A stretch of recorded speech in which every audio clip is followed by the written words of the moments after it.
الله أكبر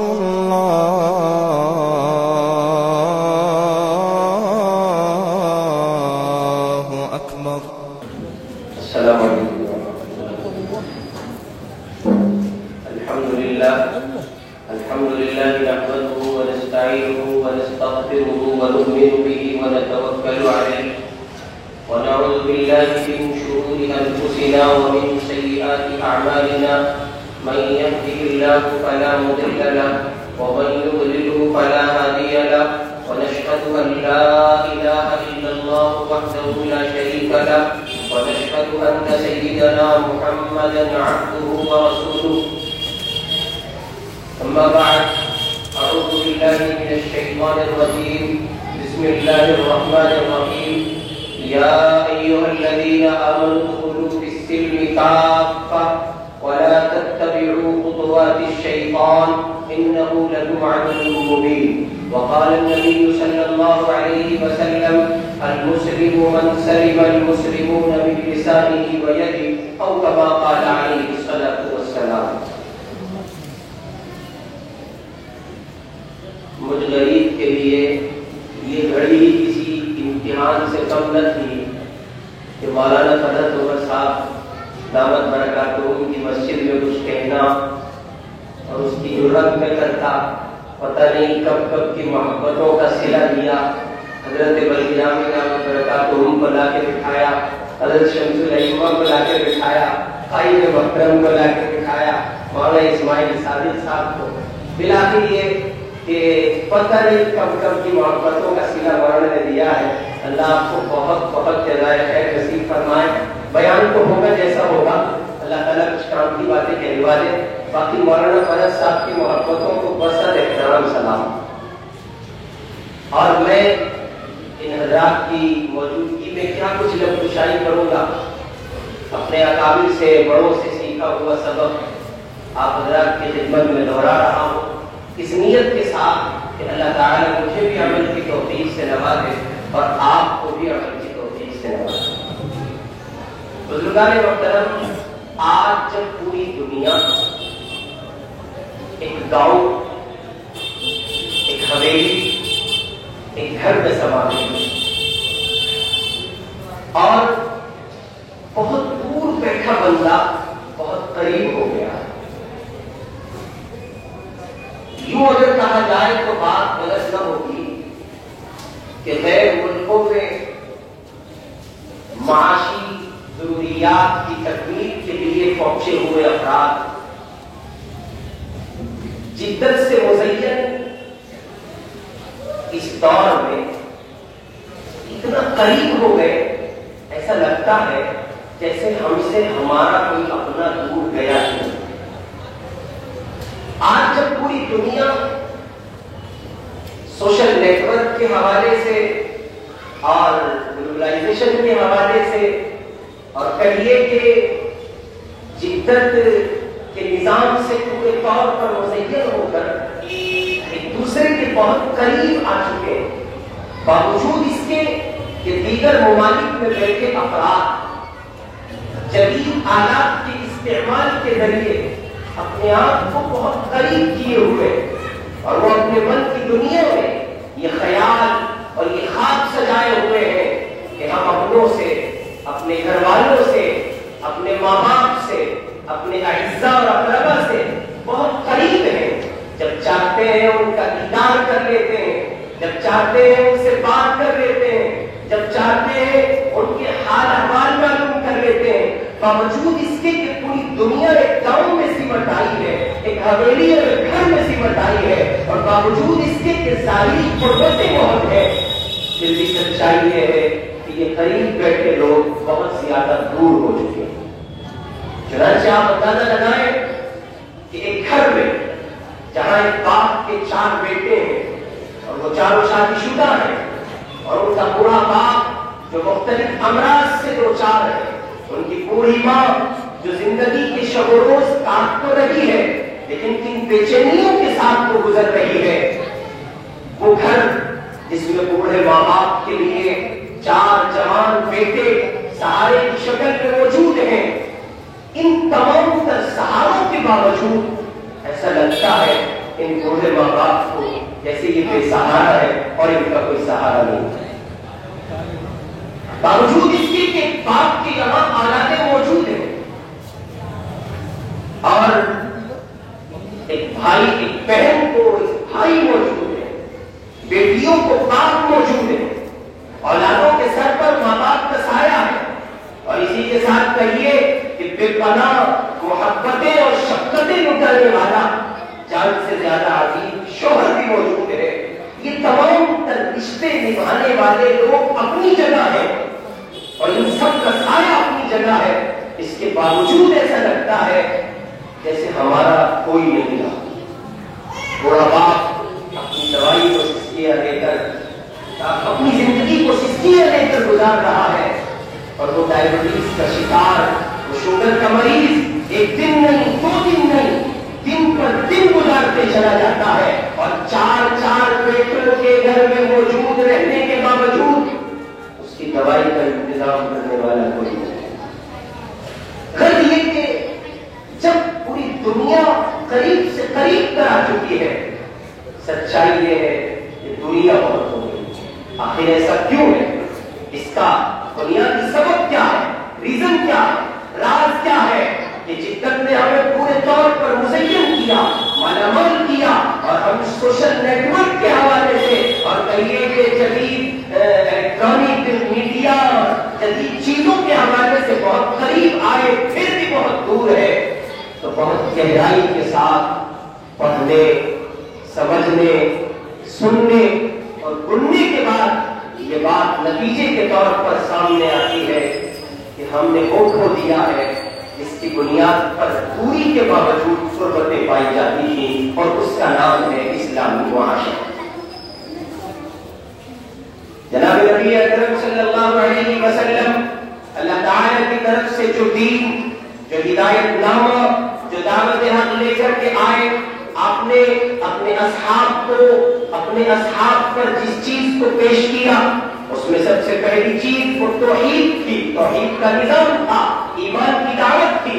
رسول اللہ صلی اللہ علیہ وسلم نے اپنے اصحاب پر وہ پیش کیا, اور ان میں سے جن لوگوں کے حصے میں یہ سعادت آئی انہوں نے حضور پاک کی دعوت کو قبول کیا. اللہ کے محبوب کی دعوت کو قبول کر لینے کے بعد اب آپ نے ان کی زندگی میں نمونے کے طور پر پریکٹیکل لائف کو چلانے کے لیے اور زندگی کو نمونہ عمل بنانے کے لیے اور ان کے درمیان باہم مواخات کا سلسلہ قائم کرنے کے لیے حضور اکرم صلی اللہ علیہ وسلم نے جو نظام ان پر پیش کیا, آپ نے جو نظام ان کے سامنے پیش کیا, اسی نظام کا نام اسلامی معاشرت, اسلامی معاشرت ہے. چنانچہ حضرات صحابہ اکرام رضی اللہ عنہم اجمعین کی مقدس جماعت نے, ان نفوس قدسیہ نے ان تمام تر تعلیمات کو حضور پاک صلی اللہ علیہ وسلم سے لیا, اور نہ صرف لیا, وہ پورے طور پر اس پر عامل رہے, اور نتیجہ یہ نکلا کہ ان کے اس مدنی معاشرے میں, ان کے اس اسلامی معاشرے میں اور اس معاشرے میں جو انہوں نے رسول اللہ صلی اللہ علیہ وسلم کی تعلیمات کے نتیجے میں تیار کیا تھا, جو حضور کی تعلیمات کے نتیجے میں ڈیولپ ہوا تھا, اس معاشرے کا ہر باپ ایک اچھا باپ تھا, اس معاشرے کا ہر بھائی ایک اچھا بھائی تھا, اس معاشرے کا ہر بیٹا ایک اچھا بیٹا تھا, اور اس معاشرے کا ہر شوہر ایک اچھا شوہر تھا.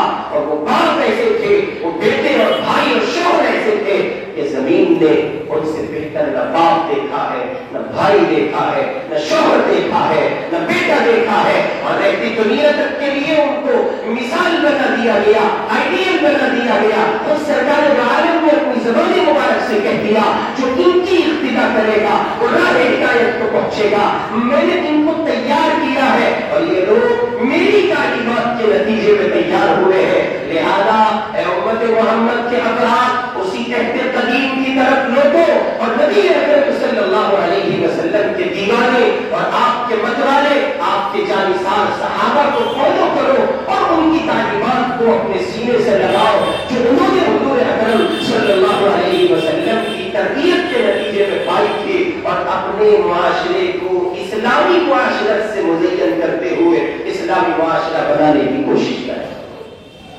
آج جب ہم اپنے اس معاشرے میں نظر دوڑاتے ہیں اور اس بات کے لیے فکر مند ہی نہیں رہتے بلکہ کوششیں کرتے ہیں، اور یہ تابش بھی اسی کا ایک حصہ ہے، بلکہ شیخ الاسلام حضرت مولانا مفتی محمد تقی عثمانی دامت برکاتہ العالیہ نے لکھا ہے، اس وقت دنیا میں تخصیص کے ساتھ مسلمان اور بالعموم پوری کائنات انسانی کسی مذہب کے لوگ ہوں، اپنے معاشرے کو، اپنی کمیونٹی کو، اپنے سماج کو ڈیولپ کرنے کے لیے، اس کو بنانے کے لیے کہ ان کے سماج میں کوئی چور نہ ہو، کوئی کچکا نہ ہو، کوئی ڈاکو نہ ہو، کوئی زانی نہ ہو، کوئی شرابی نہ ہو، کوئی غیبت کرنے والا نہ ہو، کوئی چوری کرنے والا نہ ہو، اس سماج کے لوگوں کی نگاہ پاک ہو، اس سماج کے لوگوں کی زبان پاک ہو، اس سماج کے لوگوں کا کردار پاکیزہ ہو، وہ کسی کی بہن بہو بیٹی کی عزت پر حملہ آور نہ ہو،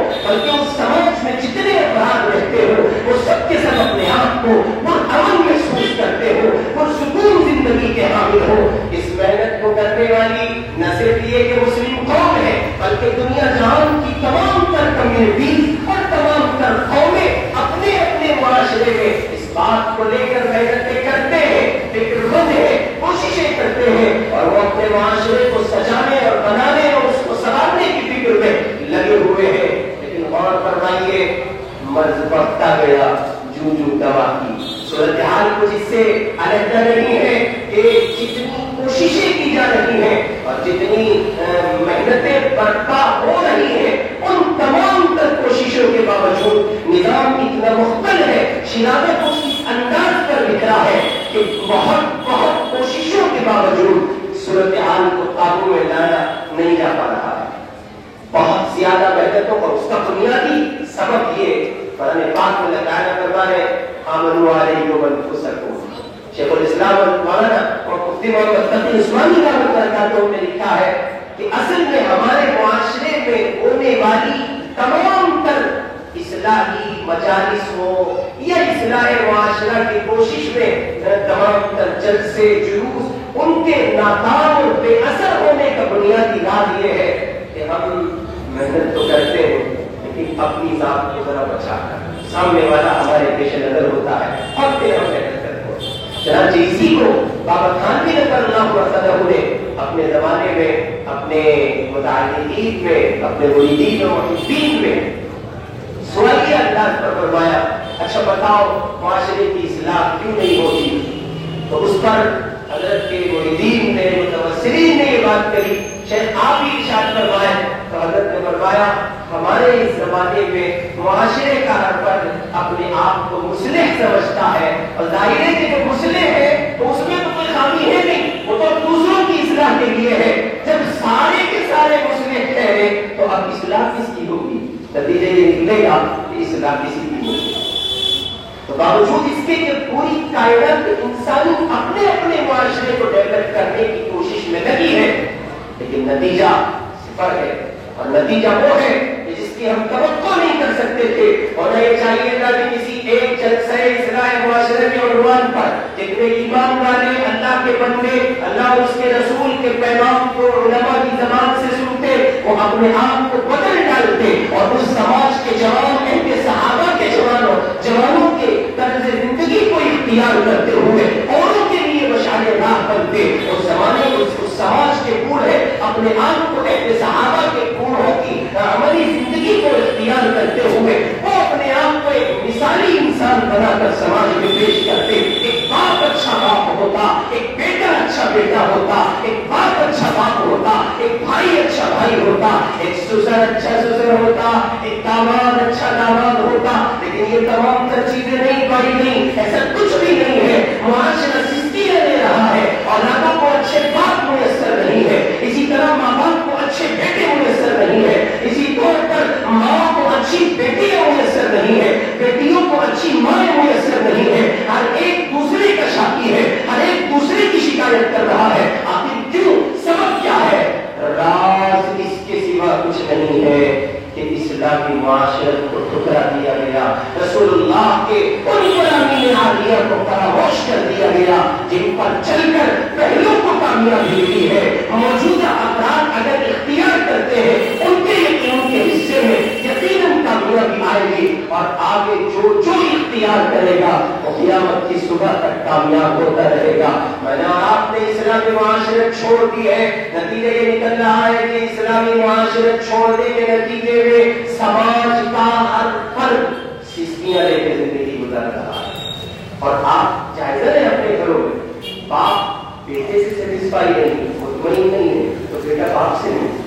باپ اپنا عمر ہوتا ہے, امام محترم کی خدمت میں آئے گا تو وہ کہے گا خدا را میرے بیٹے کو سمجھا دیجیے, بات نہیں سنتا, آنکھیں دکھاتا ہے. ابھی باپ نے مسجد سے قدم باہر نہیں نکالے, یا یہ کہیے کہ امام محترم کے حجرے سے باہر نہیں گیا, اتنے میں اس کے بیٹے نے دستک دی, وہ آیا اور امام محترم نے سمجھانا شروع کیا, تمہارے والد ہیں ذرا خیال تو کرو, سمجھو تو صحیح کیسی زندگی گزارتا ہے.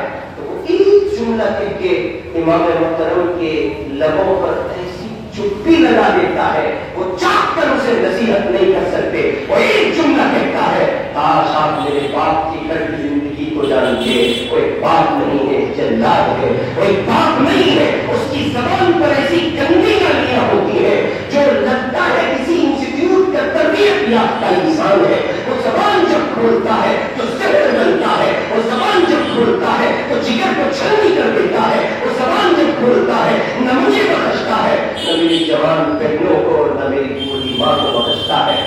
آپ بھی بتائیں اس باپ کا احترام اور اکرام کروں تو کس طرح. اور فقال قائد محترم کے کس کی دعویٰ کریں گے, شیخ کا وہ شعر یاد آتا ہے. ظاہر ہے کہ وہ اس لیے نہیں, وہ تو مستی میں شیخ پڑھتے تھے, اس لیے نہیں کہ محنت کرنی چھوڑ دیں, یعنی امراض اتنے ہیں, کس کا شکوہ کیجیے, کس کا روئیے, آرام بڑی چیز ہے صاحب, منہ ڈھک کے سوئیے. ایسا لگتا ہے کہاں کہیں, کس کو کہیں. اور آپ اتنے خوش نصیب ہیں کہ آپ کے علاقے میں مستقل ٹاپک کی پابندی کے ساتھ عناوین کو بنیاد بنا کر مساجد کے ائمہ آپ کو اپنے بیانات اور تقاریر سناتے ہیں. ہر دن ایک نیا موضوع, ہر دن ایک نیا لٹریچر, ہر دن ایک نئی کتاب ہے, نیا باب ہے. باوجود اس کے کہ یہ سب کچھ ہے, لیکن پھر معاشرے کا ہر فرد سستی لے رہا ہے. کیوں میرے بھائی, مجھے اور آپ کو پیچھے لوٹنا ہوگا. اور یاد رکھیے, اللہ کی قسم کھا کے یہ بات کہی جا سکتی ہے, کہیں نہیں جا سکتی بلکہ کہی جا رہی ہے کہ میری آپ کی زندگیوں کا سکون وہی 14 صدی پہلے آئے نظام مصطفیٰ میں پوشیدہ ہے, جس کو لے کر مکہ المکرمہ کی سرزمین پر سسکیاں لے گئی, قوم کی ایک بڑی تعداد کو سکون میسر ہوا. اور حجاز نہیں, عرب نہیں, عجم نہیں, یورپ کی سرزمین نہیں, بلکہ پوری کائنات انسانی نے اس نظام کو جب قبول کیا تو نتیجے کے طور پر وہ پورے طور پر سراپا اور امن افراد کہلائے. چنانچہ اسی کا نتیجہ تھا کہ حضرت نبی اکرم صلی اللہ علیہ وسلم کی وفات کے بعد, آپ کے وصال کے بعد, حضرات صحابہ کرام رضی اللہ عنہم اجمعین کی جماعت کے افراد نے مدینہ منورہ کی سرزمین کو خیر بات کہا, اور انہوں نے مختلف علاقوں کا رخ کیا, اور جس کی سواری کا جو رخ تھا وہ اسی پر چل پڑا. بلاخر یہ کہ مؤرخ نے لکھا ہے کہ صحابہ کرام کی جماعت کے 6 افراد ایسے جنہوں نے چائنا کی سرزمین کا رخ کیا, اور جیسے حجاز سسکیاں لے رہا تھا, جیسے عرب تڑپ رہا تھا, جیسے عجم تڑپ رہا تھا, یورپ کی سرزمین پر انسان سسکیاں لے رہے تھے, ویسے چائنا کی سرزمین پر انسانی دنیا پورے طور پر بھلائی جا چکی ہوئی تھی, انسان نہ رہا تھا. وہ لوگ سسکیاں لے کر اپنی دنیا میں, اپنے کاروبار میں اور اپنی نظام زندگی میں مصروف تھے. یہ صحابہ کرام رضی اللہ عنہم اجمعین کا مقدس قافلہ جو 6 افراد پر مشتمل ایک جماعت ہے, حضور کی اسلامی معاشرت لے کر وہاں پہنچتے ہیں. اور یہ لوگ کوئی مدرسہ قائم نہیں کرتے, کوئی خانقاہ قائم نہیں کرتے, کوئی ادارہ قائم نہیں کرتے, کوئی اسکول نہیں بناتے, کوئی کالج نہیں بناتے, کوئی انسٹیٹیوٹ نہیں بناتے, کسی یونیورسٹی کی تشکیل نہیں کرتے. یہ لوگ وہاں کی منڈی میں باقاعدہ تاجر کی حیثیت سے شرکت کرتے ہیں. اور وہ لوگ جو سسکیاں لے رہے تھے پریشان تھے چھوٹ سے, پریشان تھے مکر و فریب سے, پریشان تھے دھوکے سے, پریشان اور ان کے سامنے ایک ایسا نظام آیا جس کے وہ متلاشی تھے، دعائیں کرتے تھے اور پروردگار سے اپنی اپنی زبان میں اپنی اپنی تعلیمات کے مطابق وہ کہتے تھے اب کسی ایسے نظام کی ضرورت ہے جو ہم سسکتے انسانوں کی سستیوں کا خاتمہ کر دے، ہمارے درد کا درما کر دے، ہمارے زخموں پر مرہم رکھ دے، ہمارے مرض کا علاج کر دے۔ چنانچہ یہ حضرات صحابہ کرام اسی منڈی میں باعثیت تاجر داخل ہوئے، یہ جھوٹ نہیں بولتے تھے، یہ دھوکہ نہیں دیتے تھے، یہ نیچے کچھ اور اوپر کچھ رکھ کر بات نہیں کرتے تھے، یہ لوگوں کو موبائل پر گولیاں نہیں دیتے تھے جیسے بیٹھا بھوجپور میں بتاتا پرانی دلی میں ہے اور فون پہ اندر مقام میں بیٹھ کر اپنی اولاد سے بھی جھوٹ بلواتا ہے، خود بھی جھوٹا ہے، اولاد کی تربیت بھی کر رہا ہے تو وہ بھی جھوٹ کے عنوان سے کر رہا ہے۔ گورائی سے جھوٹے کے گھر سے نکلنے والا بیٹا اس کی اولاد کی شکل میں وہ جھوٹا پیدا ہوگا اور یہ گولی دیتا ہے وہ کیپسول سے نوازے گا۔ چنانچہ اس کے میرے آپ کے سامنے ہے، باپ اپنے بیٹے سے دروازے پر آئے تقاضا کرنے والے اور اس تقاضگیر کو جب وہ پیغام پہنچاتا ہے تو کہتا ہے جا کے کہہ دو پاپا گھر پر نہیں ہو۔ اور کبھی کبھی ایسے ایسے سیمپل گھر میں موجود ہوتے ہیں وہ جا کے یوں ہی کہتا ہے ابو کہہ رہے ابو گھر میں موجود نہیں۔ چنانچہ آپ کون کریں وہ صحابہ کرام کی مقدس جماعت جھوٹ سے پاک، وہ دھوکہ دینے والے افراد نہیں، وہ کسی کے ساتھ زیادتی نہیں کرتے، ان کا جو مال جس حقیقت کے ساتھ ہے اسی حقیقت کے ساتھ پیش کرتے ہیں۔ وہ ایسا نہیں ہے کہ اس کی چمک دمک کو بڑھانے کے لیے لائٹنگ سسٹم بہت زیادہ پھیلائیں گے، لائٹ کا نظام بہت پھیلائیں گے، اس کو ڈیکوریٹ کریں گے تاکہ دکان پر شاپ پر قدم رکھنے والے کی آنکھیں چن آ جائیں اور وہ متاثر ہو کر اس کمالہ کپڑے کو خریدنے پر مجبور ہو جائے۔ وہ ایسا کچھ نہیں کرتے تھے، وہ صاف ستھرے کردار کے مالک تھے۔ ادھر وہ چائنا کی سرزمین پر سسکتے انسان، ادھر صحابہ کی اسلامی معاشرت جو نبی اکرم صلی اللہ علیہ وسلم کی تربیت اور آپ پر نازل ہونے والے نظام کے نتیجے میں وجود پائی جو قرآن کے آئینے میں سجی تھی، وہ صحابہ کرام جب ان کے سامنے بحیثیت تاجر پہنچتے ہیں، ان سے معاملات کرتے ہیں تو ان لوگوں کو بجائے اس کے کہ صحابہ کہتے کلمہ پڑھ لو، اللہ کا اقرار کر لو، اس پاک ذات کو اکیلا معبود رب مان لو، انہوں نے ایسا کچھ نہیں کہا بلکہ وہ سسکتے انسانوں نے ان کا تعارف پوچھا، ان سے ان کا انٹروڈکشن مانگا، کون ہو، کہاں سے آئے ہو، یہ صاف ستھرا نظام کہاں سے لائے ہو، آخر اتنی پاکیزگی اتنی صفائی، جھوٹ نام کی کوئی چیز نہیں، دھوکہ کوئی نہیں، دغا بازی کوئی نہیں، چھل کپٹ کوئی نہیں۔ انہوں نے کہا ہم عرب کی سرزمین سے سفر کر کے آئے ہیں، ہمارے آقا و مولا جناب محمد رسول اللہ صلی اللہ علیہ وسلم انہوں نے ہمیں یہ نظام دیا، انہوں نے بتایا کسی کو دھوکہ نہیں دینا، کسی کے ساتھ زیادتی نہیں کرنی، کسی کو کہیے کہ جھوٹ نہیں بولنا اور اپنی کمائی میں کوئی حرام کی شامل نہیں کرنا۔ اور لوگوں نے کہا یہ تو بڑا صاف ستھرا نظام ہے، ہم تم سے نہیں پوچھتے تمہارا بیک گراؤنڈ کیا ہے، تمہارا نظام بتاتا ہے، تمہاری معاشرت بتاتی ہے۔ جس نظام میں صفائی اتنی ہو، جس نظام کو تم لے کے آئے ہو، جب وہ اتنا پاکیزہ ہے یقیناً اس کے لانے والے پاکیزہ ہوں گے، تو اس لیے ہم قبول کرتے ہیں، لاؤ اپنا ہاتھ بڑھاؤ۔ صحابہ کرام کا وہ 6 افراد پر مشتمل قافلہ، ان کی اس پریکٹیکل لائف کی محنت کے نتیجے میں ایک دور چائنا کی سرزمین پر وہ آیا، 6 صحابہ کی برکت سے 6 لاکھ انسانوں نے چائنا کی سرزمین پر اسلام قبول کیا اور وہ حلقہ بگوش اسلام۔ آخر کیوں؟ اس کے سوا کچھ نہیں تھا کہ انہوں نے معاشرتی وہ نظام پیش کیا جس میں ہر انسان کے حقوق کی ادائیگی پورے طور پر سکھائی جاتی ہے۔ اب ظاہر ہے کہ یہ بنیادی سوال ہوگا، اب اسلامی معاشرت، اسلامی معاشرت، اسلامی معاشرت، تو اس کے جواب کے لیے دستک دیجیے شیخ الاسلام حضرت مفتی تقی عثمانی دعوت برکاتہ کی چوکھٹ پر بڑی آسانی سے اس کا مفہوم سمجھاتے ہیں اور وہ بہت آسان لفظوں میں کہتے ہیں اگر آپ اسلامی معاشرت کے نظام کو برپا کرنا چاہتے ہیں المسلم من سلم المسلمون من لسانه ويده، اس حدیث پاک کے تناظر میں اپنی ذات کو معاشرے میں کچھ اس انداز پر پیش کیجیے، اللہ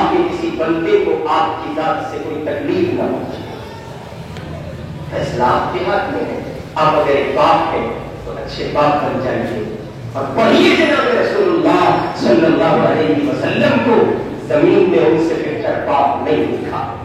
آپ اگر ایک بیٹے ہیں تو پڑھیے جناب رسول اللہ صلی اللہ علیہ وسلم کو. اس کائنات کی آنکھوں میں محمد عربی سے بہتر بیٹا کوئی نہیں دیکھا. آپ اگر شوہر ہیں تو پڑھیے مصطفیٰ کو, حضور کی سیرت کو پڑھیے. واٹس ایپ چلانے کا وقت ہے, فیس بک کا وقت ہے, ٹویٹر کا وقت ہے, ٹیلی گرام کا, انسٹاگرام کا اور یوٹیوب اور گوگل کی دنیا کا وقت ہے. اور گھنٹوں اپنے مکانوں کے سامنے دھلنے پر بیٹھ کر میسیجز کی دنیا میں گم ہو کر واٹس ایپ پر اور فیس بک پر ٹائپنگ کرنے کا وقت ہے. اور یہی حال مردوں کا ہے, یہی حال عورتوں کا ہے, یہی حال جوان بچوں اور بچیوں کا ہے. کس کو کہیے اور کس کو نہ کہیے, ہر ایک اپنے موبائل کی دنیا میں گم ہے. اور شروع میں نے ایک جملہ عرض کیا تھا کہ بہت قریب ہو کر بہت دور ہو چکے ہیں. اور اس کا پریکٹیکل نمونہ اگر کبھی دیکھنا ہو تو اپنے گھر کی ان نجی مجلسوں میں دیکھنا. جب آپ کا باپ یہاں ہو, آپ کی ماں یہاں ہو, آپ کا بھائی یہاں ہو, آپ کی بیٹی اور بیوی یہاں ہو, اور یہ سارے گھر کے افراد موجود ہیں, لیکن ہر ایک اپنے موبائل کی دنیا میں ہے. پورا کام منتظر ہے کب میرے بیٹے کے آفس کا کام ختم ہوگا, کب میں اپنی فریاد اس سے کروں گا. فریاد کا جملہ اس لیے استعمال کر رہا ہوں لفظ کہ اب اس زمانے میں ماں باپ حکم نہیں دیتے, اب تو بس فریاد ہی ہے. اب فریادیں ہوتی ہیں, ماں باپ ڈر کر سہم کر اپنی اولادوں سے اپنی ان ضروریات کو رکھتے ہیں جن ضروریات کا وہ اظہار باہر نہیں کر سکتے, چاہے کہ وہ بیچارے خواہشات کا اظہار کرتے. باپ سمجھتا ہے کہ آفس سے بہت زیادہ کام مل گیا ہے, میرے بیٹے کا پروجیکٹ پورا نہیں ہو رہا ہے, اس کو جو فائلیں کمپلیٹ کرنے کے لیے دی گئی ہے وہ شاید تکمیل کو نہیں پہنچی ہے. ادھر بیٹا ہے کہ گھر میں بیٹھ کر بوڑھے باپ کی رضا تو کیا حاصل کرتا, بوڑھی ماں کی رضا تو کیا حاصل کرتا, ان ماں باپ کے ان مقدس چہروں کو تو کیا دیکھتا جن کے لیے جناب رسول اللہ صلی اللہ علیہ وسلم نے کہا ماں باپ کو محبت کی نگاہ سے دیکھنے پر اللہ تعالیٰ ایک حج مقبول کا ثواب دیتا ہے. اللہ کے صحابہ موجود تھے, کہو سلام ہو محمد کے دیوانوں کی عظمت کو. انہوں نے سوال پوچھا, میرا اور آپ کا مسئلہ حل ہوا. انہوں نے پوچھا یا رسول اللہ کوئی 100 بار دیکھے, کروڑوں سلام ہو اللہ کے محبوب پر. آپ نے فرمایا 100 مرتبہ دیکھو گے اللہ 100 حج مقبول کا ثواب دے گا. اب غور تو کرے, بجائے ہونا یہ چاہیے تھا یہ اپنے بوڑھے ماں باپ کو دیکھتا اور ایک حج مقبول کا ثواب لیتا, پھر دیکھتا پھر حج مقبول کا ثواب ملتا, پھر دیکھتا پھر حج مقبول کا ثواب ملتا. اور یوں یہ اپنے ثواب کی دنیا میں اور اپنے نامۂ اعمال کو مزین کرنے کی دنیا میں ثواب کے حوالے سے اضافہ کرتا رہتا. یہ ایسا نہیں کر رہا ہے. بوڑھے باپ کو جو اس کی بغل میں بیٹھا ہے اس کی خیر خبر لینے کے بجائے فیس بک پر کسی سے چیٹ چل رہی ہے اور اس کو بہت فورس کر کے بنایا جا رہا ہے. پلیز مان جاؤ نا, ہاں جس آنگن میں, جس گھر میں, جس تحریر پر بوڑھے ماں باپ کو سشکتا چھوڑ دیا جائے اور اپنی گرل فرینڈ کو راضی کیا جائے اور ان ناجائز رشتوں کو وجود دینے کی ہر ممکن کوشش کی جائے اور ان گندے رشتوں کو آباد کرنے کے لیے بوڑھے ماں باپ کو سوئی چڑھایا جائے, ان بچوں کی زندگیوں میں سکون قیامت کی صبح تک نہیں آ سکتا. شکوہ ہو سکتا ہے, کاروبار نہیں چل رہا ہے, مولانا جس کام میں ہاتھ ڈالتے ہیں وہی کام فلو ہو جاتا ہے. پہنچا ہے حضرت جی کی خدمت میں ہدیہ لے کر مسافر کر رہا ہے, کل مسافر کر رہا ہے, تحفے لے جا رہا ہے, ہدیے لے جا رہا ہے. یہ علماء کی دعوتیں, یہ جماعتوں کی دعوتیں. اور بوڑھا باپ اوروں کو چکن کھلا رہا ہے پڑھائی کی شکل میں, مٹن کھلا رہا ہے, مچھلی کھلا, نہیں معلوم کیا کیا کھلا رہا ہے. بوڑھا باپ ہے غریب, گھر میں دال اور روٹی کی کوشش کیا نہیں, اس کے پاس اس کو راضی کرنے کے لیے فرصت نہیں ہے. ظاہر ہے کہ اسلامی معاشرت کا مقدار ہے, اس کے سوا کچھ نہیں ہے. اس لیے میرے بھائی لوٹیے, اگر آپ ایک باپ ہیں تو اچھے باپ بنیے اور اس کے لیے جناب رسول پاک کو پڑھیے. بیٹے ہیں تو اچھے بیٹے بنیے, اس کے لیے آقا کو پڑھیے, اور شوہر ہے تو اچھے شوہر بنیے. اس عنوان سے تو بڑی خامیاں ہیں. بیویوں پر ہاتھ اٹھانا, ان کو مطمئن کرنا اور اپنی بہادری کی پرفارمنس کا بھرپور مظاہرہ گھر میں کرنا اور اپنے آپ کو بڑا طاقتور سمجھنا. اتنی طاقت ہے تو باہر کہیں دکھاؤ نا, چل جائے گا پتا آپ کے منہ شریف میں دانت شریف کتنے ہیں. وہ بتا دیں گے آپ کو آپ کی حیثیت, وہ وعدے کریں گے لوگ آپ کی اوقات کو, آپ کا آپ ہے کتنے جیا ہے. اور عجیب بات ہے, فلسفہ ہی سمجھ میں نہیں آیا. دوسرے کی بیٹی پر ظلم کرتا ہے, دوسرے کی بیٹی کو مطمئن کرتا ہے, دوسرے کی بیٹی کو داغدار کرتا ہے, اس کے عزت نفس کو ٹھیس پہنچاتا ہے, تو کوئی پرواہ نہیں. اور اسی کی بیٹی کو جب عزت پڑتی ہے, اسی کی بہن کو جب ٹھیس پہنچتی ہے تو تعبیر لینے پہنچتا ہے. اور میرا بہنوئی بڑا جلاد ہے, تو بھی کسی کا بہنوئی ہے, تو بھی کسی کا داماد ہے. اور سماج نے اپنی روش کو کچھ ایسا بدلا کہ باپ کو باپ کو سمجھا گیا, اور جناب کہیے کہ بیٹوں کو بیٹا بھی کسی قدر سمجھا گیا, ماں کو مائیں سمجھا گیا, لیکن ساس کو ماں نہیں سمجھا گیا, سسر کو باپ نہیں سمجھا گیا, داماد کو بیٹا نہیں سمجھا گیا. داماد ایسے جیسے گھر کی کوئی فضول چیز ہو, اور سسر ایسے جیسے اس رشتے کا کوئی رابطہ نہ ہو. اور میں ان رشتوں کو اس لیے ذکر کر رہا ہوں کہ ان رشتوں کی سماج میں کوئی حیثیت نہیں. اپنا باپ ہے, رشتے کا باپ ہے, اس کو نبھانا تو میرے لیے بہت عزیز ترین چیز ہے. لیکن وہی اگر سسر کی شکل میں سامنے آ جائے, گھر والی کا باپ میرے سسر ہے. اور رہی بات ان کی جن کو نسبتی بھائی کہا جاتا ہے, ان کی تو کوئی حیثیت ہی نہیں ہوتی. جبکہ شریعت میں کہا ہے کہ ایک کا حقوق ہر ایک کا حق بیان کر رہی ہے, اور یہی اسلامی معاشرت ہے. آپ کا جس پر جو حق ہے, آپ پر جس کا جو حق واجب ہے وہ ادا کر دیجیے, اور آپ کا کسی پر چاہیے تو درجے کا مظاہرہ کرتے ہوئے معاف کر دیجیے. حضرت بایزید بستامی رحمۃ اللہ علیہ فرماتے ہیں, بلکہ نوجوان نے مجھے ایسا تعجب میں ڈالا کہ میں اس کا جواب سن کر چپ رہ گیا, اور مجھ پر کوئی جواب نہ بن سکا. اس نے شیخ بایزید بستامی علیہ رحمہ کہتے ہیں کہ اس نے سوال پوچھا, شیخ صحبت کسے کہتے ہیں؟ حضرت نے فرمایا کہ بھائی ملتا ہے صبر کر لے, شکر کر دیتے ہیں, کھا لیتے ہیں, اللہ کی نعمت پر شکر کرتے ہیں, نہیں ملتا تو صبر کر دیتے ہیں. تو اس نے کہا یہ کام تو ہمارے بلد کے خود سے بھی کرتے ہیں, کوئی نیا کام نہیں ہے شیخ. فرمایا پھر تمہارے یہاں کیا ہے؟ شیخ بایزید کہتے ہیں کہ اس کا جواب سن کر میں ایسا چپ رہا, ایسی چپی لگی, جواب نہ لگ سکا. اس نے کہا شیخ اگر اللہ کی طرف سے ہمیں نہیں بھی ملتا تو بھی شکر کرتے ہیں, اور اگر مل جاتا ہے تو ایثار سے کام نہیں. ہمارا معاشرہ اس صفت کا حامل ہے, نہیں اپنا ہی بھر جائے, ہمیں مل جائے. سنچت الگ الگ مسائل ہیں. اگر کسی کے سسر کے پاس جائیداد اچھی خاصی ہے, ایک آیا میرے پاس کہنے لگا مولانا اس پر بیان کرو, بیٹیوں کو حق ملنا چاہیے. میں نے کو پتہ نہیں کیوں کہہ رہے ہیں, فلسفہ ہی سمجھ میں نہیں آیا. ایک بار اس کی بات سنی, نظر انداز, دوبارہ پھر اس نے کہا کہ بیٹیوں کا جو حق بنتا ہے بتائیے, آپ لوگ بیٹیوں کا حق نہیں بتاتے. میں نے کہا بڑا مخلص انسان ہے یہ, بیٹیوں کا نہیں, بیٹیوں کے حق کو لے کے اٹھا ہے, اسے تو اس دور کا مجدد مان لینا چاہیے. اب جو پول کھلی تو پتہ چلا اس کا سسر اسی مسجد میں جمعہ پڑھتا ہے, اور وہ میری مسجد کا مقتدی ٹھہرا, اس کے پاس جائیداد کثیر مقدار میں ہے. بیٹیوں کا حق اس لیے بیان کروا رہا ہے تاکہ سسر صاحب کا دل بسیج جائے, اور بھائی صاحب کے حصے میں وہ انٹرنیشنل انڈائریکٹلی بھی مانگنے کا جو انداز ہے, خیرات کا کچھ حصہ ان کے لیے ہاتھ میں اس کی صفت کچھ نہیں. علماء سے مسائل پوچھنے میں یہی صورت حال ہے, کسی کا کچھ چاہیے نہیں, باقاعدہ اس کا پریکٹیکل ہم مسجد میں دیکھیں گے, اور میرے یہ ہمارے علماء بہت اچھے سے سمجھیں گے. دو لوگ ہیں, ایک مسجد کے مقتدی, ایک کا دوسرے پر چاہیے, تو وہ اس ٹاپک کو لے کے آتا ہے, اس کو بیان کی ضرورت ہے. اور اس انداز سے کہتا ہے ایسا ایموشنل ہوتا ہے, اور چہرے کا یعنی کہ اس کا فیس قابل دید ہوتا ہے, اس کا چہرے کا امپریشن ہوتا ہے, ایسا لگتا ہے سب سے زیادہ ضرورت اس کی ہے. اور جب وکیل میں کال کرتی ہے تو بھائی صاحب خود اس مرض کا شکار ہے, ان کو خیرات کی ضرورت ہے. اسلامی معاشرت کا یہ قریب نہ تھا, نہ ہے, نہ ہو سکے گا.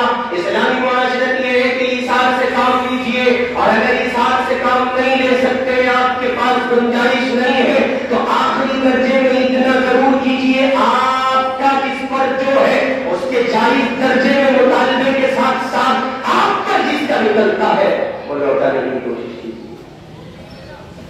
اور اگر آپ ایسا نہیں کرتے ہیں اسلامی معاشرت کو زندہ کرنے والے نہیں ہیں. اور اگر اسلامی معاشرت کا نظام پڑتا نہیں ہوتا ہے تو لاکھ تعویذ لائیے, لاکھ پڑا ہوا پانی لائیے اور کہیے جناب من لاکھ حضرت جیوں کو, امیروں کو, پیروں کو, فقیروں کو, مرشدوں کو, بزرگوں کو دعوتیں کھلائیے. بہت آگے بڑھ کے کہہ رہا ہوں, جبریل سے دوستی کر لیجیے, برکت محمد رسول اللہ کے طریقے میں ہے. جبریل کی دوستی بھی محمد کے طریقے کے خلاف کام نہیں تھی. ابھی یہ ایک سلسلہ چل پڑا تھا, بس مولانا کی دعوت کر دو, ایک سوٹ بنا دو سردی میں اور پھر اسے پورے سال کھولو. ایسا بھی ہوتا ہے, ایک سوٹ بنا دیا اور بڑے اسٹائل میں بولا السلام علیکم, ماشاء اللہ اچھا لگ رہا ہے. یہ سمجھتے ہیں اب کیا ہے, یہ ثابت کرنا چاہتا ہے, میں نہیں کیا. ایسے جب ہم ایک دوسرے کو کچھ اس انداز پر, اور یہ بات عمومی ہے, یہ بات گھر میں بھی پائی جا سکتی ہے, یہ ریلیشن صرف امام اور مقتدی کے درمیان نہیں ہو سکتا, یہ بڑے بھائی اور چھوٹے بھائی کے درمیان بھی ہو سکتا ہے. جب بڑا مالدار ہو, چھوٹا غریب ہو, وہ نوازشات کرتا ہے, جگہ دیتا ہے, سامنے نہیں کہتا, تو رشتے داروں کے کہتا ہے ہاں اس کی بچی کی شادی کی میں نے سمجھ لیا, کاش کے تم نے یہ بھی سمجھ لیا ہوتا تیرے بھائی کی ذریعے, تیرے بھائی کو تو اپنے ہی سے عمل سے ذلیل کر رہا ہے. بیوہ بہن ہے یا طلاق شدہ مطلقہ بہن ہے, اس کے معصوم بچے اب جو بے سہارا ہو چکے ہیں, گھر میں بیٹھ کے نہیں معلوم کیا کیا ڈیزائن کھاتے ہیں, گھر میں بیٹھ کے نہیں معلوم کیا کیا منظم مال کھاتے ہیں, اور وہ سامنے کھڑا سسکیاں لیتا ہوا, دل ملاتا ہوا بھانجا ماموں کو دیکھ رہا ہے. کاش مجھ پہ بھی طرس آ جاتا, میرے بابا ابھی دنیا میں نہیں ہے, میرے والد نہیں ہے, میں یتیم ہو چکا ہوں, یا میری ماں کو طلاق ہو چکا ہے, میری ماں گھر میں جا کر کام کاج کرتی ہے. وہ بھانجا سسکیاں لے کر اپنی نو آنکھوں سے اپنے ماما کو دیکھتا ہے. ماما میں تو دو ماں تھے نا, ڈبل محبت ہونی چاہیے تھی, لیکن وہ کنز ماما ٹھہرا, وہ جلاد ماما ٹھہرا, وہ ظالم ماما ٹھہرا, وہ اپنی اولاد کا پیٹ بھرتا ہے. سکتے بھانجے کی طرف خیال ہی کیا جاتا, اس نے اس کو اپنے گھر کا ایسا نوکر بنایا ہے جو صبح شادی سے لے کر رات سونے کے وقت تک اس گھر کا ایسا غلام ہے کہ شاید زرخرید غلام کی ایسی خدمت کے فرائض انجام نہ دے سکے. یہ سب کچھ اس لیے ہوا کہ میں نے اور آپ نے رشتوں کو پورے طور پر بحال کیا, بجائے اس کے رشتوں کو نبھایا جاتا. میں بہت وقت مکمل ہوا, مختصر عرض کر رہا ہوں. اچھا باپ بنیے, اچھے بیٹے بنیے, اچھے بھائی بنیے, اچھے شوہر بنیے. بات نہیں لایا, اچھے شوہر بنیے. بڑے دیندار ہے صاحب, ایک امامہ بھی باندھا ہوا ہے, اونچا پاجامہ پہنتے ہیں حضرت, اور حضرت جو ہے نیچا کرتا بھی پہنتے ہیں, تسبیح محلے میں لٹکا بھی چلتے ہیں, اور حضرت گفتگو بھی کرتے ہیں, تسبیح بھی چلتی ہے. یہ عجیب ہے. اس دور کے مجددین کہہ لیجیے, ان کو اس سے کیا کم کہیں گے, مسلمین کا خطاب تو ان پر پورے طور پر ثابت ہے. یہ تو ایک نیا کارنامہ لے کر آئے, ساتھ بیٹھے تسبیح چل رہی ہے, اور امام صاحب خیریت سے ہو, سب چیزیں گھر پہنچ جا رہا ہے, ایسا لگتا ہے دل ذاکر ہو چکا ہے. ہمارے سلسلے چٹیاں کے انتہا تک پہنچ چکا ہے. اب زبان سے کام لینے کی غریب کو ضرورت نہیں ہے, تسبیح بھی چل رہی ہے, گفتگو بھی چل رہی ہے. اس صورت حال کے لوگ, اور گھروں میں امتحان یہ ہے اللہ, باہر دنیا میں سماج کے افراد جب ان کو دیکھتے ہیں تو ان کی مثالیں پیش کی جاتی ہیں. بڑے حاجی صاحب ہیں, بڑے امیر صاحب ہیں, بڑے دیندار ہیں, بڑے حضرت ہیں, ان کی بات اللہ جس سے ملتے ہیں وہ ان کا ہو جاتا ہے. چھوٹ کہتے ہیں آپ, یہ گھر سے باہر گھنٹہ رہتا ہے, 2 گھنٹے رہتا ہے, 10, 20, 50 گھنٹے رہتا ہے. اس کے گھر سے پوچھو, اس کے بچے بتائیں گے, اس کی بیوی بتائیں گی, اس کے پورے ماں باپ بتائیں گے کتنا معاملہ ہے. کروڑ سلام ہو میرے آپ کے آقا و مولا حضرت محمد رسول اللہ صلی اللہ علیہ وسلم پر. اما عائشہ سے کسی نے پوچھا, اما جان آقا باہر ہوتے ہیں, ہمیں معلوم ہے آقا کا طرز زندگی, آقا کا رہن سہن, آپ کی نشست و برخاست, یہ سب کچھ ہمارے علم میں ہے, ہم نہیں جانتے آقا جب گھر میں ہوتے ہیں تو کیسے رہتے ہیں. کروڑ سلام ہو میری اس ماں کی عظمت کو. ایک جملہ کہہ کے بات کو ختم کیا, جو فرمایا آقا جب گھر میں آتے ہیں تو آقا کی ذات کسی پر بوجھ نہیں ہوتی. یہاں تو حضرت ہے, بہت بڑے حضرت ہے, گھر میں گئے, پانی لاؤ, جوتے اتارو, بستر بچھاؤ. ایسا لگتا ہے اللہ کی قسم جیسے باپ کوئی چلا جاتا ہے, اور اس کے کہیے نا معلوم ہوا یا اتنے میٹھے ہمارے حضرت کہتے یا کھائے گا تیسے یا جائے گا تیسے، یا تو ایسی سختی آج ہی بات انہیں بغدادی بنا کے چھوڑے گا بچوں کو، یا ایسی گرمی ابو جیسے گھر میں داخل ہوئے، عبداللہ ادھر، عبد الرشید ادھر، عائشہ ادھر، سمیہ ادھر، اور ابا کے پیٹ میں باکسنگ ہو رہی ہے، کچھ اس طرح کا منظر نہ ہوگا، یا تو اس طرف ہے یا اس طرف ہے، یہ راہ اعتدال سے ہٹی ہوئی چیزیں ہیں۔ حضور اکرم صلی اللہ علیہ وسلم کے لیے ابا عائشہ فرماتی ہے آقا جب گھر میں ہوتے تو کسی پر بوجھ نہ ہوتے، اور آقا اپنی ذات کو کچھ اس انداز پر معاشرے میں گھر کے افراد پر پیش کرتے، اللہ اکبر، کہ کوئی آپ کی ذات کو بوجھ محسوس تو کیا کرتا، میرے کمپنی والے تو تھے ہی نہیں ایسے، ہاں یعنی یوں کہیے کہ بھولے سے بھی کسی عمل سے ایسا محسوس نہ ہوتا جیسے آپ کسی کی ذات پر بوجھ بن گئے ہو، یہی آپ کے اصحاب کا عمل، اور کسی کو آگے اگر آپ پڑھائیں تو دیوانوں نے کچھ ایسا کر دکھایا ہے کہ رہتی دنیا تک اس کی نظیر نہیں ڈالی جا سکے گی۔ چنانچہ ہمارے حضرت تھانوی رحمۃ اللہ علیہ کے خلفاء میں خلیفہ اجل اور صاحب اسوہ رسول اکرم حضرت مولانا ڈاکٹر عبدالحی صاحب عارفی رحمۃ اللہ، ان کا انتقال ہوا۔ یہ مفتی تقی عثمانی کے بھی پیر ہیں، مفتی رفیع عثمانی کے بھی پیر ہیں، اور پاکستان کے صدر محترم جنرل ضیاء الحق صاحب کے بھی پیر تھے۔ اتنے بڑے آدمی، آپ اندازہ لگائیں اس آدمی جسے صدر مملکت رجوع کر رہا ہو، چھوٹا موٹا آدمی تو نہیں ہوگا، تو کسی نے حضرت سے حضرت کی وفات کے بعد، اسے کہتے ہیں اسلامی معاشرت، حضرت سے حضرت کی وفات کے بعد حضرت کے گھر میں سے حضرت کی اہلیہ سے پوچھا ڈاکٹر صاحب آپ کے ساتھ طرز زندگی کیسا رہتے تھے؟ تو حضرت کی اہلیہ کا بیان ہے 50 سال ہو رہی ہے، 54 سال، وہ کہتی ہے 50 یا 56 سال میں نے ڈاکٹر صاحب کے ساتھ گزارے، مجھے یاد نہیں پڑتا انہوں نے کبھی مجھ سے ایک گلاس پانی کا بھی مطالبہ کیا۔ اور ظاہر مرید کو ایسا ہونا ہی تھا چونکہ پیر کا ہاتھ اس سے بہت قلم تھا۔ حضرت تھانوی رحمۃ اللہ علیہ فرماتے ہیں میں نے کبھی اپنی گھر والی کو کھانا کھانے کے بعد یہ نہیں کہا برتن اٹھا لو، اس میں حکم پایا جا رہا ہے اگر تعمیر نہ ہوگی تو تمہیں دار ہو جائیں گی، اسے کہتے ہیں تم جوتے کی نوک پر رکھتے ہو۔ مصطفیٰ نے شریف حیات بتا کے سینے سے لگانے کا حکم دیا ہے۔ بابا تھانوی کہتے ہیں کہ میں یوں نہیں کہتا برتن اٹھا لو، حکم پایا جائے گا، اور اگر تعمیر نہ ہوئی تو مجھے دار ہوگی۔ شریف حیات ہے، ساتھ نبھاتی ہے، جیون ساتھی ہے، اس لیے میں کہتا ہوں برتن اٹھوا لو، برتن اٹھوا لو۔ اگر وقت پر تعمیر نہ کی گئی تو بیوی گنہگار نہیں ہوگی۔ یہ ہے اسلامی معاشرت، کچھ اس انداز پر کہتے ہیں۔ پڑھ کے اپنے گھروں کو جنت کا نمونہ بنائیے اور اپنی ذات کو ایسا پیش کیجیے کہ آپ کی ذات سے کسی کو تکلیف نہ پہنچے۔ یہ اسلامی معاشرت پیش کرنے کا ایک آسان سا نسخہ۔ آخری بات، دائرے کے گھر کی زندگی، اور ہمیں اپنے اس نظام کی، اس سنہرے نظام کی ابتدا اپنے گھر سے کرنی چاہیے، اپنے باپ، اپنے بیٹے، اپنے بھائی، اپنی بیوی، اپنی ماں اور جو ہمارے رشتے ہیں ان سب سے کرنی چاہیے۔ اور جب اب ہم باہر نکلے تو مثالیں ایسی موجود ہیں اللہ کو ان سے آدمی دم رہ جاتا ہے۔ ہمارے دارالعلوم دیوبند کے مفتی اعظم صاحب فتاوی دارالعلوم دیوبند حضرت مفتی عزیز الرحمان صاحب عثمانی دیوبندی رحمۃ اللہ علیہ ایسے لوگ تھے۔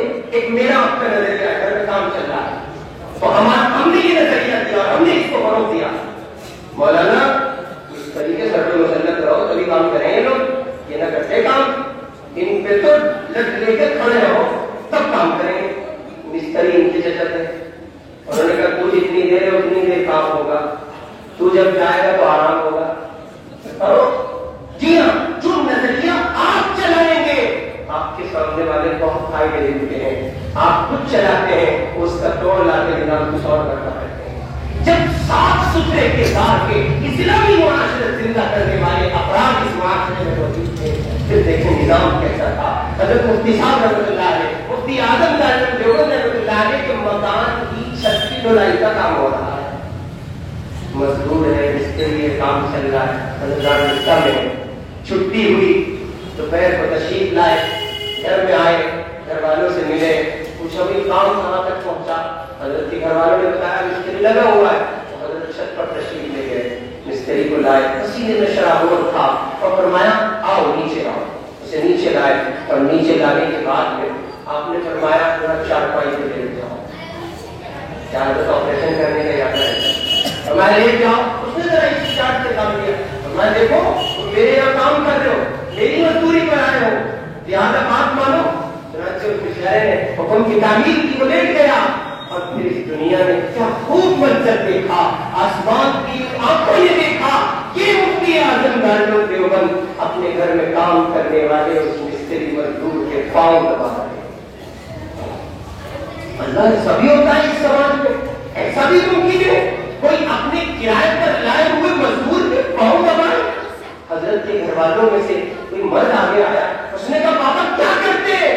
ہمارے یہاں مزدوری کر رہا ہے، کرائے پر آیا ہے، ابھی سے شام میں مزدوری دیں گے۔ فرمایا تیری نگاہ دیکھتی ہے، یہ زرخرید مزدور ہے، میری نگاہ دیکھتی ہے، اللہ کا بندہ ہے، مصطفیٰ کا امتی ہے، صبح سے دھوپ میں کام کر رہا ہے، تھکن سے چور ہو گیا ہوگا، اللہ کے بندے کی خدمت کر کے اپنے پروردگار کو راضی کر رہا ہے۔ اس لیے میرے بھائی لوٹ آئیے، ہمارا معاشرہ کس قدر اندھیروں کا شکار ہے، ایسا لگتا ہے شاعری کی بات 100% ساتھ آ رہی ہے، روشنی کی دھوپ ہے لیکن اندھیرا عام ہے، صبح بھی ایسی نظر آتی ہے گویا شام ہے۔